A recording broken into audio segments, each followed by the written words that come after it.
Good day, family. Welcome back to the channel, family. Welcome back, Coach Jay, coming at you again, family. This is gonna be the last one for the day. I got to give this to you. I got to give this to you now, family. I'm gonna tell you, it's one thing to generate generational wealth, but it's another thing to maintain generational wealth. Yeah, two different things because it's. I spent 3 years getting this seed in the ground, getting these seeds in the ground, and it got up to $282,000. And I said, I can take my foot off the accelerator and just allow that seed to grow now.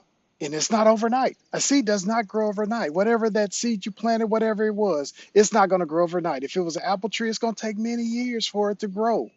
But what we not going to do is we're not going to go and don't. We said we don't see anything. Then you go dig the seed up. You remember when I told you guys the other day about my mother? My mother telling me to get that tree. Now the tree was all it was a little baby tree, and then she said, now we're gonna plant it. Now it didn't grow up overnight. It took years, and then it had to go through the winds and then go through the storm, even as a little baby tree.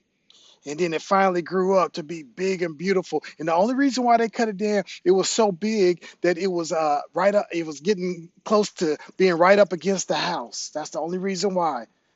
Yeah, they could have trimmed it or whatever, but they chose to go ahead and cut it down. But all those years it took for that little baby tree to grow up. And on the same thing with your wealth, allow Grandpa's seed of planting into that 3 years journey that I had. People didn't understand. They said, "Well, why aren't you doing this one?" I was on mission. I did a no spin mission to ensure the generations to come will be well off. Not just have a little change to be well off where they can not have to go to work for money. Now that's what I was doing. So I am encouraging them to allow that seed to keep growing, allow it to keep growing because it's not where Grandpa wanted to be.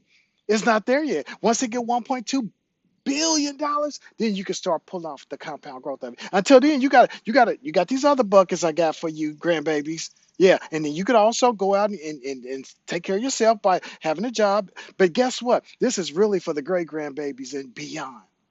Leave the seed alone. Don't dig it up. Don't get anxious. Don't get in a hurry to say, you know what, it ain't working. The children of Israel, they didn't get to the promised land. They said we ought to just forsake God. It was better that we've been back in Egyptian bondage. Even though they were in bondage, they were saying we want to go. We should have stayed there. Now we out here to die, not knowing that God has something better for them.